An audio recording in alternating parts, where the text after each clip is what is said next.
The waters around southern Africa are full of surprises.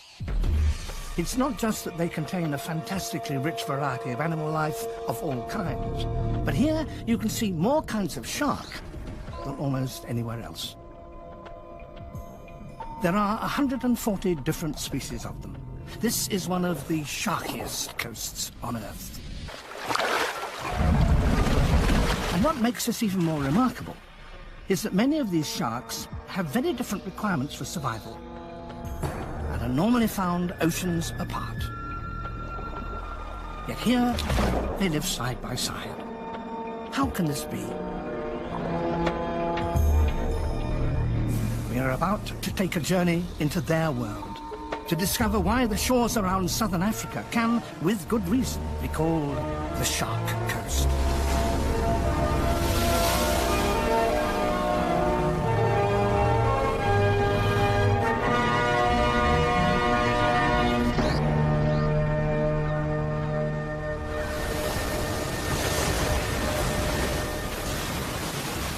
We tend to think of sharks as living around coral reefs, yet the waters around Cape Town are far from tropical. The sea here is so cold that penguins live in it, under the hot African sun. It's much, much colder than you would expect at this latitude. Yet the chilly water doesn't put off the sharks. Indeed, this is the very best place to see the most famous shark of all. The great white comes to these cold waters because they're exceptionally rich in food, thanks to a particular pattern of ocean currents. A pattern whose source can be found in the inky depths of the Atlantic Ocean and whose driving force is the wind.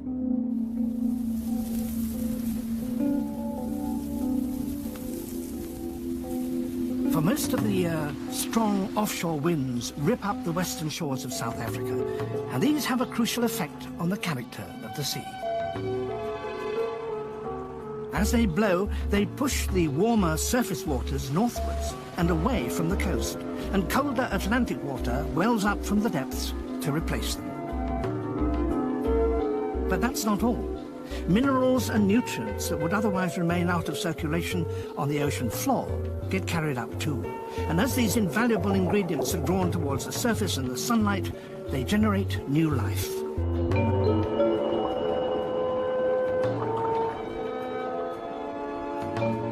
It's like the summer bloom of a winter sea.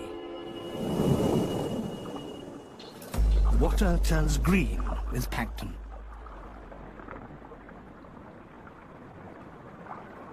Such a cold, rich upwelling is rare in the oceans, so this one, known as the Benguela upwelling, attracts some extraordinary sharks. Sharks that are well accustomed to chilly waters.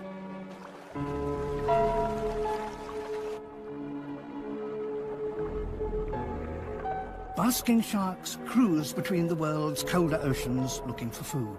They can be 10 meters long, even larger than great whites, but they are toothless hunters. They feed by filtering out plankton using sieves in their gill slits. The plankton is also hoovered up by vast shoals of schooling fish.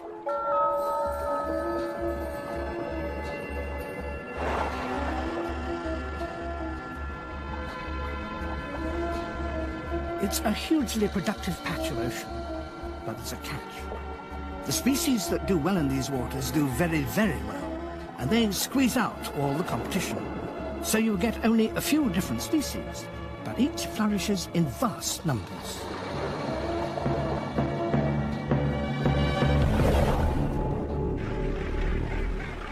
Gannets, for instance. Their superlative skill at dive-bombing the sardine shoals means that their colonies along the coast can raise thousands of chicks. And the young gannets are stuffed so full of fish that their first takeoff becomes a major challenge.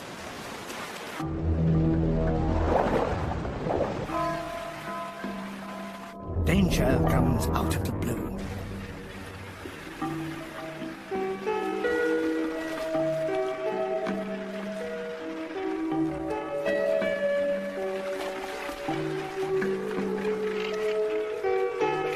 Sharks may be in these waters, but it's Cape fur seals that seem to have discovered that if they catch a chick, they also get what's in its stomach, a substantial mouthful of fish. Only a few fur seals have learned this trick. Most of them fish directly.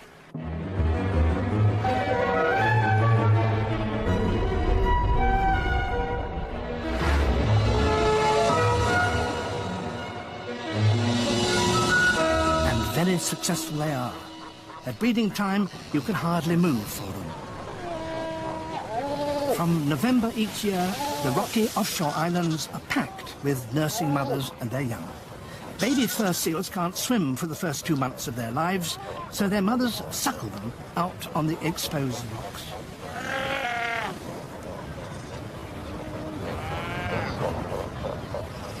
In between feeds, the mothers slip back into the sea to restock on fish and to cool off.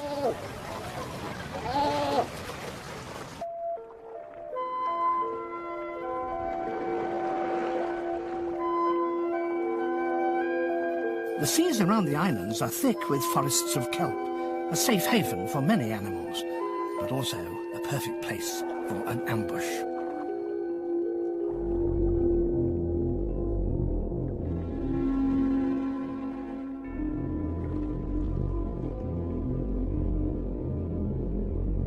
Seven-gill cow sharks are cold-blooded like most fish, but they still have the energy to suddenly pounce.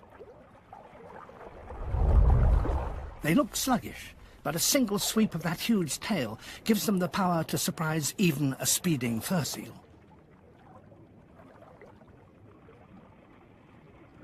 They've even been known to cooperate to overwhelm seals. But the fur seals have a far greater problem than seven-gilled cow sharks. Their colonies are busy not just in the breeding season, but all year round, so they're a magnet for sharks.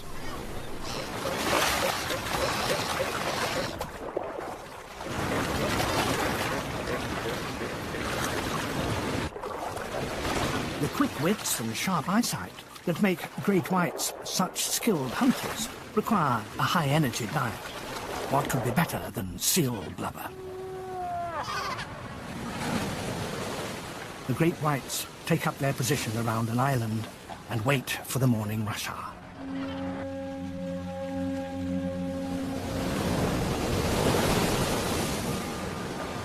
The fur seals know they're there. But at some point every morning, some in these vast colonies will have to pluck up the courage to leave the shallows and go off to sea to feed.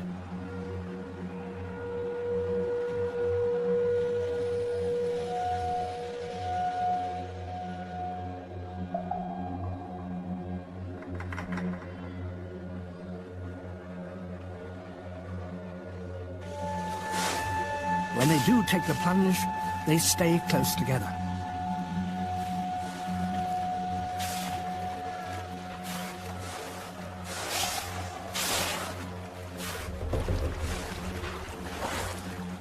Just beyond the kelp beds, there will be sharks circling the island. The fur seals must get right out to sea as quickly as possible.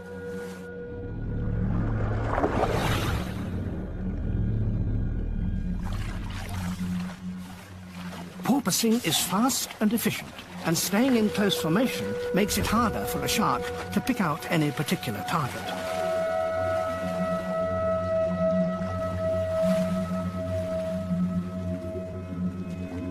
Each time they dive below the surface, they quickly scan the surrounding water for danger.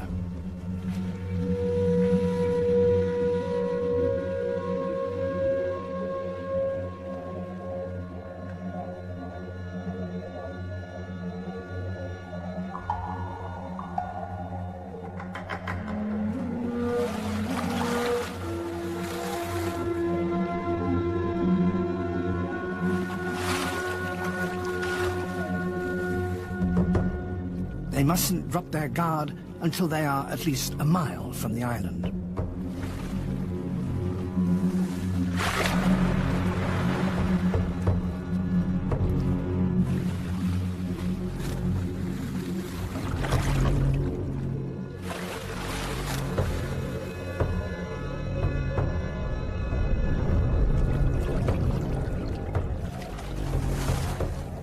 This pod has made it. Now they can spread out to look for fish. Seals are not only fast, they are also extremely agile. They can turn in midair. That's how they avoid being smashed on the rocks, and why they're so difficult to catch. But the great white has some exceptional weaponry. Although it's cold-blooded, it has a special band of muscle running the length of its body, which is kept permanently warm, ready to generate explosive acceleration just when it's needed. And that makes these sharks a real threat, even to the speedy fur seals.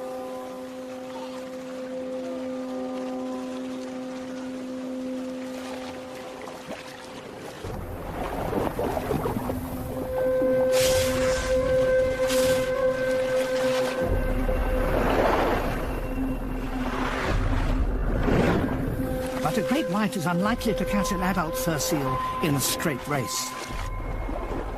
So instead, they hide in ambush.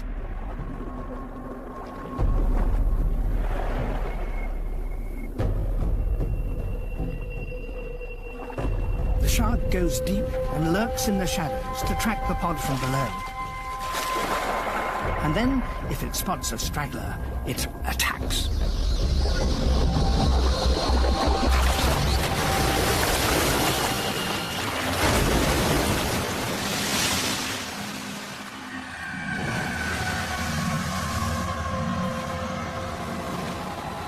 Its torpedo shape, strong jaws and awesome muscle power make the great white the most powerful of all the predatory sharks.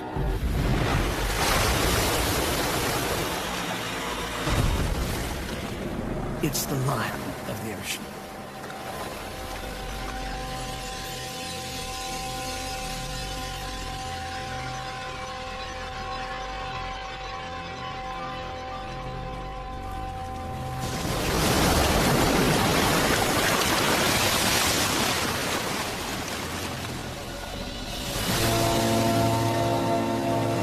The Benguela upwelling makes these waters both extra cold and extra rich.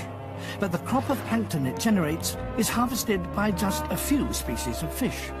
And that means there are just a few species of hunting sharks. It's certainly a very good place to see great whites, but not the place to find the greatest variety of sharks. To find that, we have to cut across the tip of southern Africa to the east coast. Here, things are very different.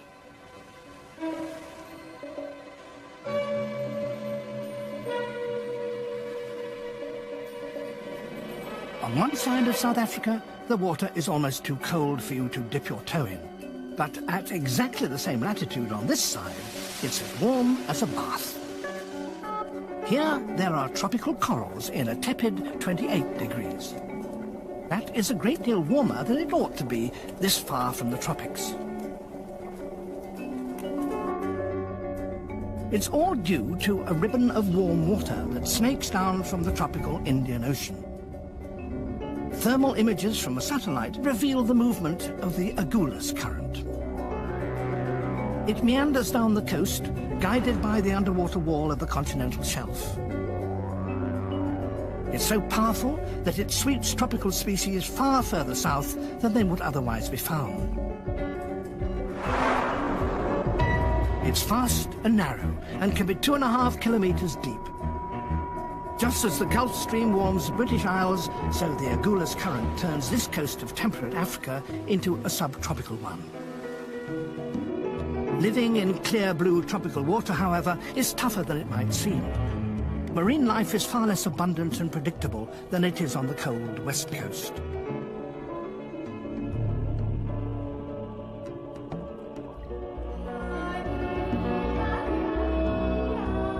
Nonetheless, there are all kinds of shark here. Whale sharks are the largest of all of them, indeed the largest of all fish, reaching lengths of over 15 meters. Sudden blooms of plankton do occur, and the whale sharks have an extraordinary knack of anticipating exactly when to visit to take advantage of them.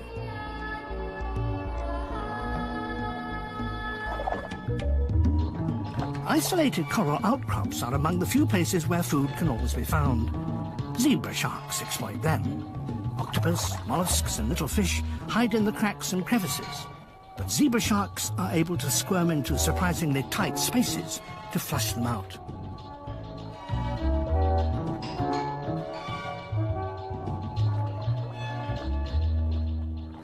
Away from the coral reefs, you never know what might show up.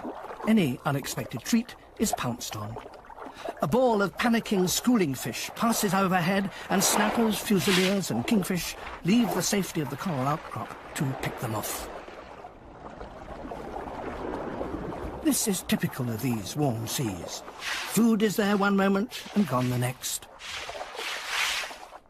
And it disappears even more quickly when a cousin of the sharks arrives, the manta ray.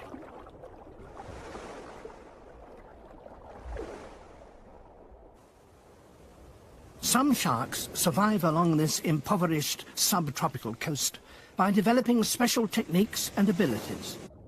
One species even ventures up the rivers, searching for food. Moving between salt and fresh water is difficult physiologically, but bull sharks, uniquely among their family, have developed a special gland that enables them to do just that, so they can plunder fish nurseries hundreds of kilometers upriver, where sometimes they will hunt among crocodiles. But the really successful predator of the East Coast is this huge fish. Tiger sharks can grow to over 5 meters long. Not bad for an animal which spends all year in such unproductive seas. It's an aggressive predator. It will even attack other sharks, but on occasion it will also scavenge on kills made by other animals. And it will eat just about anything from cuttlefish to rubber tires. Tiger sharks are trash cans made flesh. Although these seas are not highly productive, there is nonetheless a great variety of life. The warm Agulhas current has brought with it the huge diversity of species from the tropical part of the Indian Ocean that would not otherwise be found along this temperate coast. There are 60 species of shark here.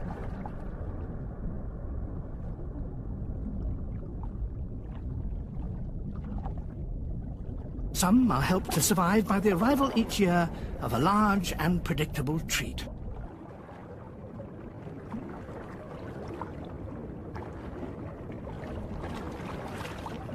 These giant ocean wanderers are eagerly awaited. In October, both leatherback and loggerhead turtles appear, heading for the beaches north of Durban to lay their eggs.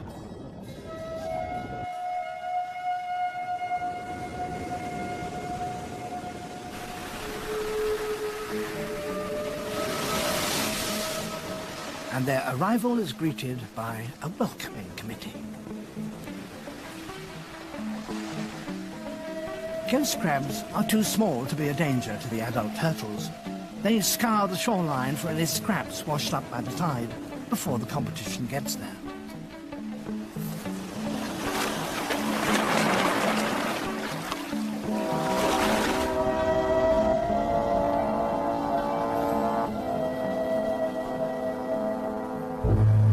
Crocodiles may lurk in the warm surf from time to time, but they don't present much of a threat to the mother turtles either. The female loggerhead has a tiring night ahead of her. Once she's hauled her 300-kilogram body out of the surf, she has to find a suitable nesting site, and gravity is not on her side. Leatherback turtles are the largest of all turtles and can weigh as much as a ton. A female's forelimbs can displace about 5 kilos of sand in a single swipe while she's digging her nest, but it takes a lot of effort. Loggerheads, which are only a fraction of the size of a leatherback, lay on the same beaches. It's very hard work, and she spreads the labor over 2 or 3 nights, with a 10-day rest interval in between.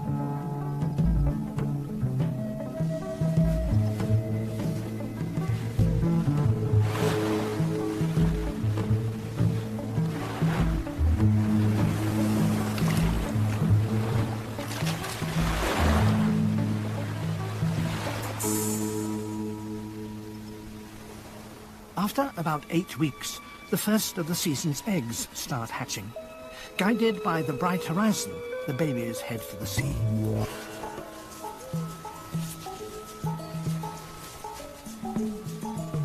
This is what the ghost crabs have been waiting for.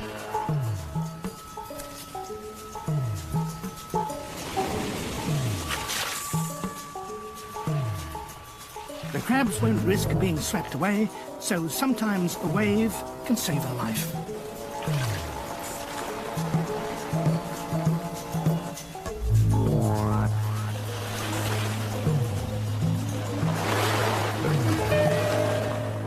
But there are even more dangers awaiting a baby turtle in the sea.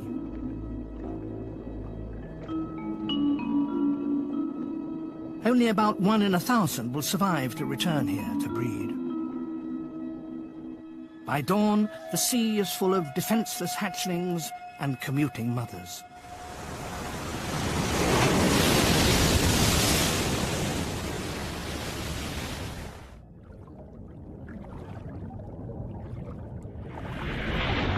Adult turtles are well armoured, but they have an Achilles heel. They must surface regularly for a gulp of air.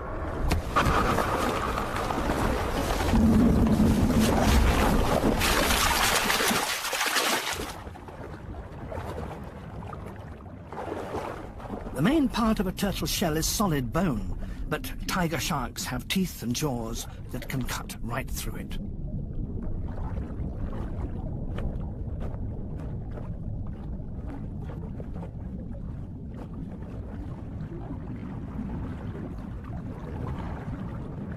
A leatherback is an even larger treat. A catch like this could sustain these tiger sharks for days.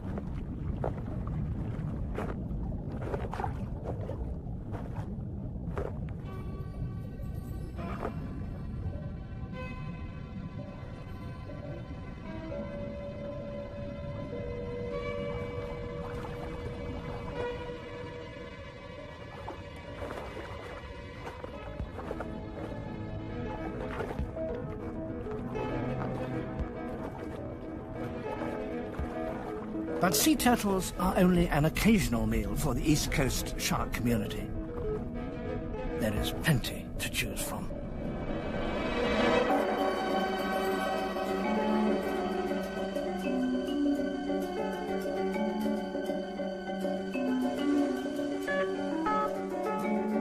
Because the Agulhas current pushes so far south, cool water sharks can benefit from it too.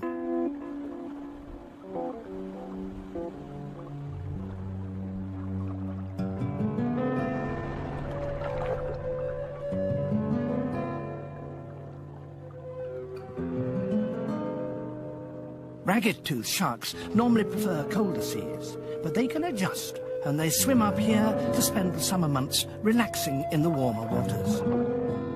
The females are pregnant. Their unborn babies will develop quicker here in the warmth.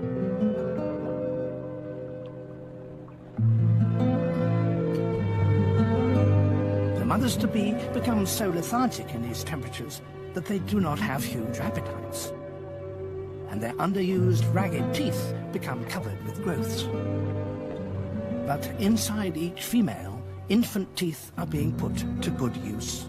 A female's 2 largest unborn pups are slowly eating their siblings, a rare form of cannibalism that so far is only known in ragged-toothed sharks.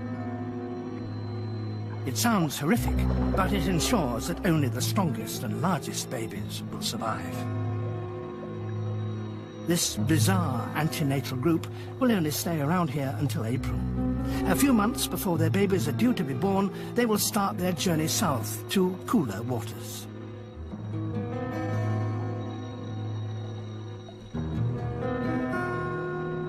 Raggies can't survive the warmth all year round. But there is one shark that is equally at home on this side of the coast as it is in the cold waters of the west. The great white is the most wide-ranging of all sharks. No land animal can match its range or the variety of its diet. It is equally at home in the depths as it is foraging in the shallows. And that is what sometimes brings it too close to us for our comfort.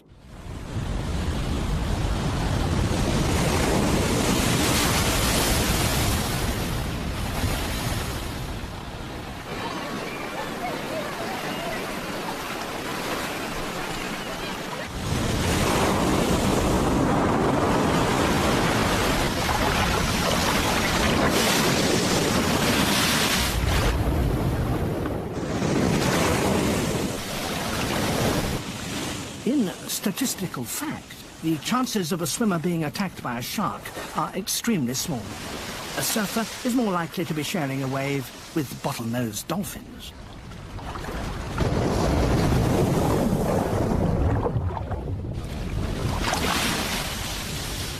Dolphins and surfers exploit the energy of a wave in exactly the same way, and for just the same reason. For the sheer thrill of it.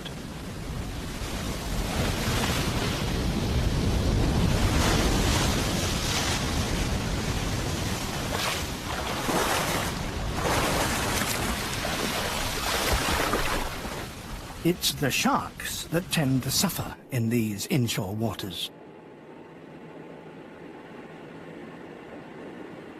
Huge nets are dropped along the popular bathing beaches around Durban. But they don't give the security they seem to promise. They don't close off the beaches completely, and they kill a lot of sharks, as well as the other large sea creatures such as turtles and dolphins. When sharks stop moving, water and the oxygen it contains stops moving over their gills. This young great white female has slowly suffocated.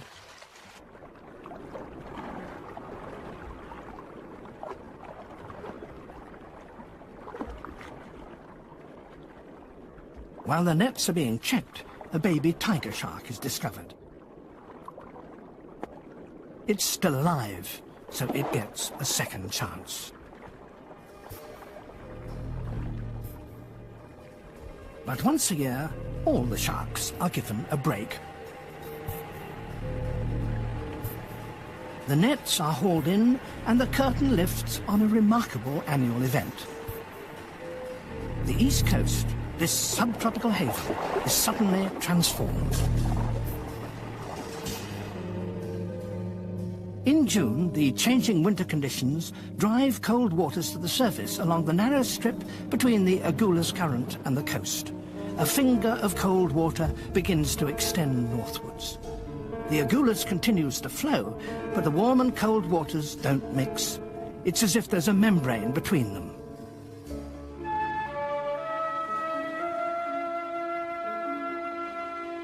And coming up with the current are animals that are only at home in waters less than 19 degrees. Millions upon millions of sardines, streaming northwards, extend their range up the east coast, both nourished and contained within their underwater corridor of cold water.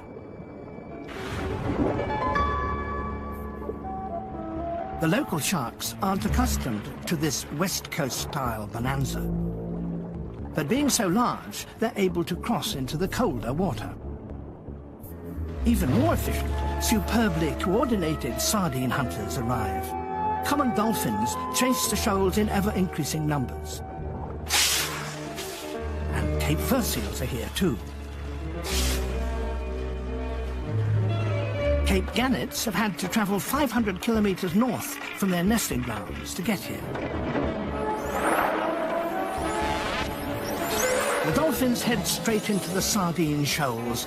They communicate continuously with one another by sound, so they're able to work as a team.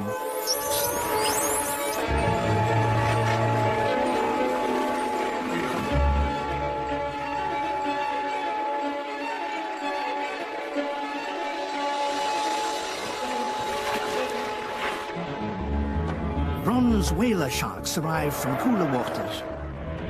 But warm water sharks, such as blacktips and duskies, gather in large concentrations as well.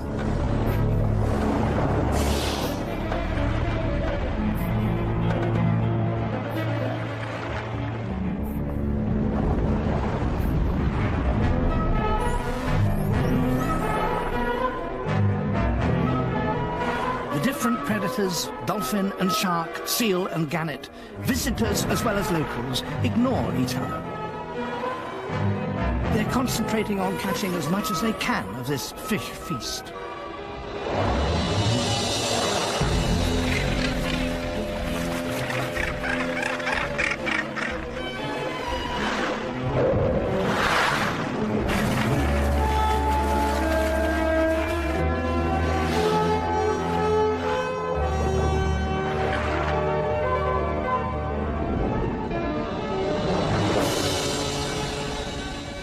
But they all get out of the way of the biggest mouth of all.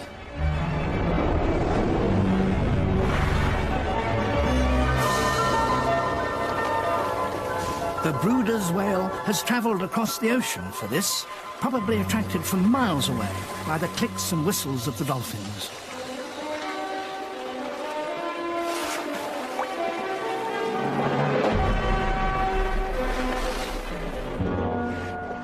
The sardine run brings warm water and cold water sharks alongside one another.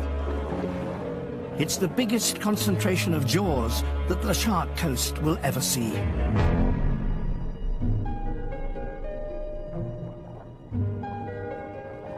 But the frenzy doesn't last long. After just a few weeks, the narrow strip of inshore water begins to warm up again, and the surviving sardines are in even more trouble.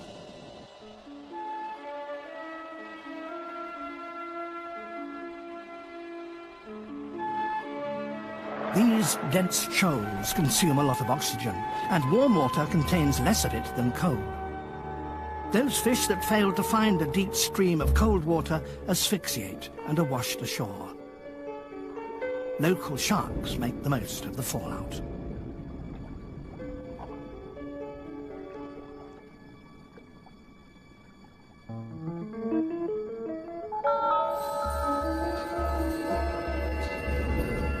Nowhere else in the world are such different submarine climates brought so closely together over such a short length of coast.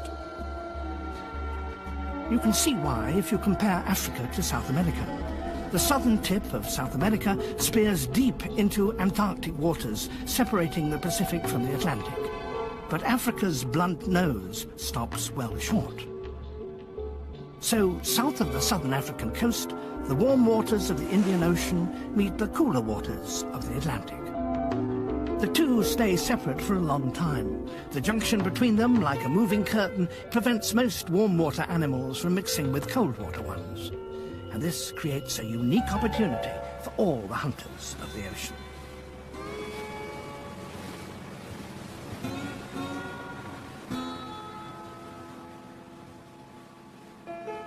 Tiny creatures get driven up against this flexible curtain, creating a high concentration of fish, large and small.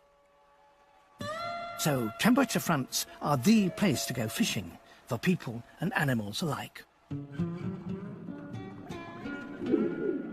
Tuna are lightning-fast hunters and swim up and down the divide just as lions keep a check on a waterhole on the savannas. Bluefins can operate on either side of it, thanks to a special band of muscle not unlike that possessed by the great white shark.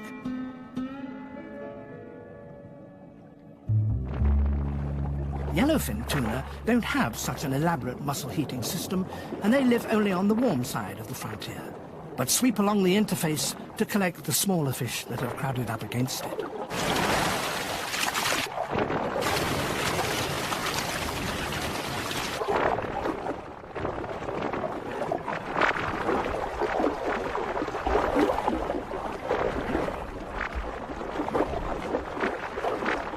Sensitive sea predators like the sharks have no problem in finding these fronts. Tuna are fast, but this is the cheetah of the sea. The short-fin mako shark, like its close relative the great white shark, can generate its own internal heat. They are the only sharks fast enough to catch tuna. Makos have better acceleration than a sports car and a top speed of 56 kilometers an hour. Chasing a lure pulled by a speedboat is almost effortless for the mako. It even has time to check out the bait before taking it.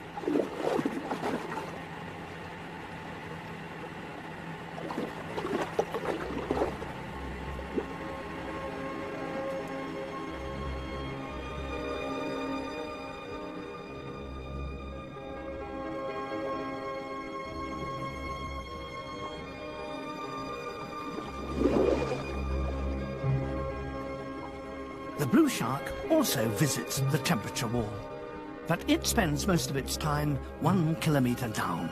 Its huge eyes and sensitive nose help it hunt squid in the darkness. It only occasionally comes up to the surface waters to warm itself.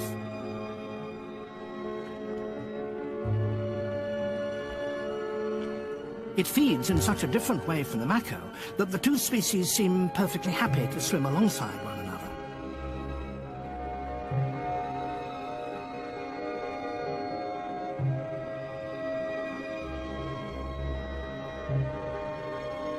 So the coming together of the two currents creates yet another opportunity for sharks to hunt along the front.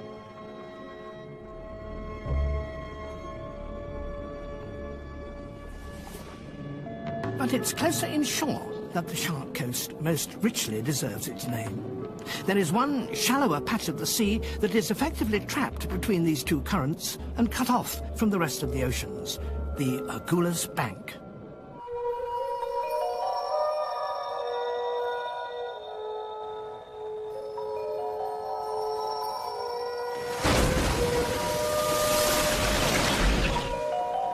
It's nowhere more than 200 meters deep, so sunlight can penetrate the seabed and all kinds of animals can flourish.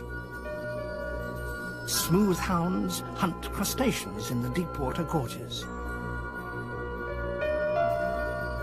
These south coast waters are lashed by strong winds, so the sea is constantly being stirred up and therefore is high in oxygen and nutrients. This is where the ragged-toothed pups are born. Hidden away in gullies along the south coast, they get the best of both worlds. The spillover warmth of the Agulhas current to the east, and a drift of rich food nurtured by the cold Benguela system to the west.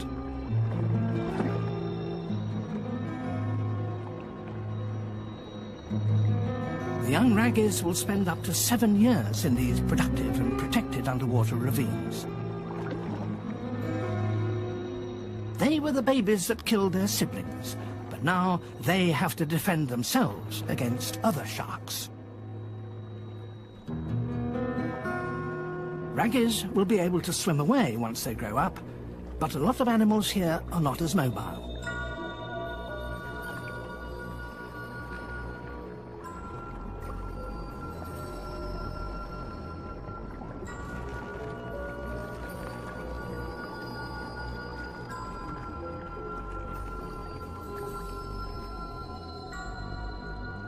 In this confined area of the ocean, some animals have evolved into forms that are found nowhere else.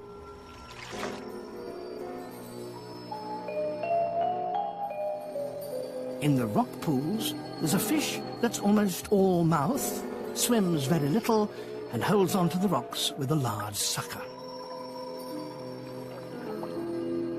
It's a clingfish, and it hunts limpets.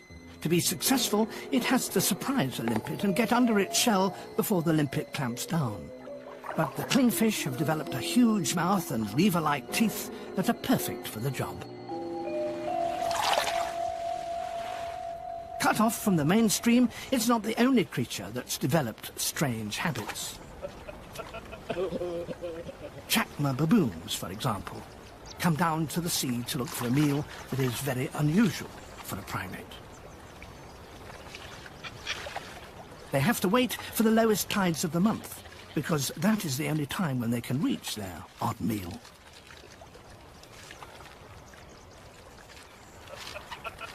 They hunt sharks, or to be more accurate, shark eggs.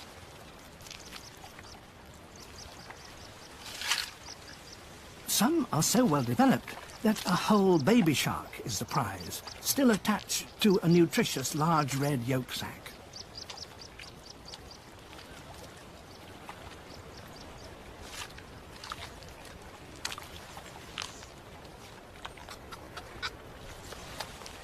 Fortunately for the majority of the baby sharks, the tide comes in just in time to save them. Many sharks give birth to live young, but here, nurtured by temperate and well-oxygenated waters, cat sharks lay each of their eggs in a protective capsule known as a mermaid's purse.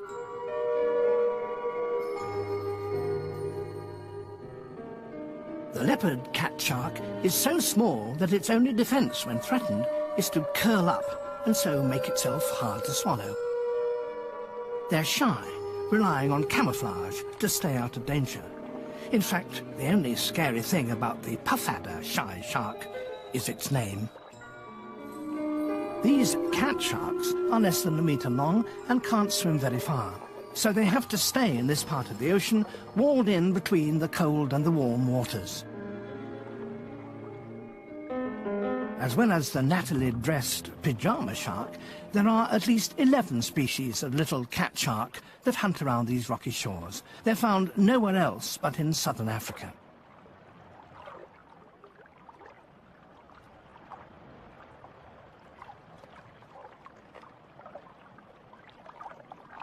They normally feed on tiny fish, octopus or worms, together with an occasional crustacean, like this Cape Rock crab.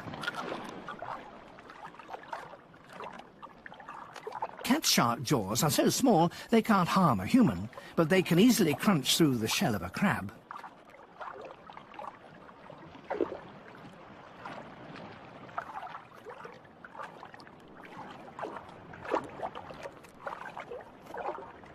So it is not just the huge predatory species that have made this coast famous for the variety of its sharks. These little ones, the cat sharks, make up the final numbers of the elite killers along the southern African shores.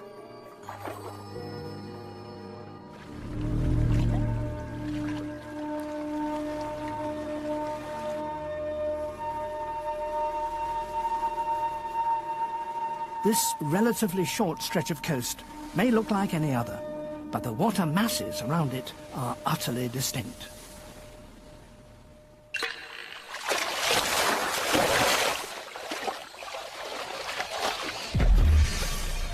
The Agulhas current and the Benguela upwelling between them bring a unique richness. The two sides of the Cape, underwater, are as different as the savannas and rainforests are on land. Each has its own range of environments, and in each of those there is a shark to rule the roost. That's why the Shark Coast has room for them all.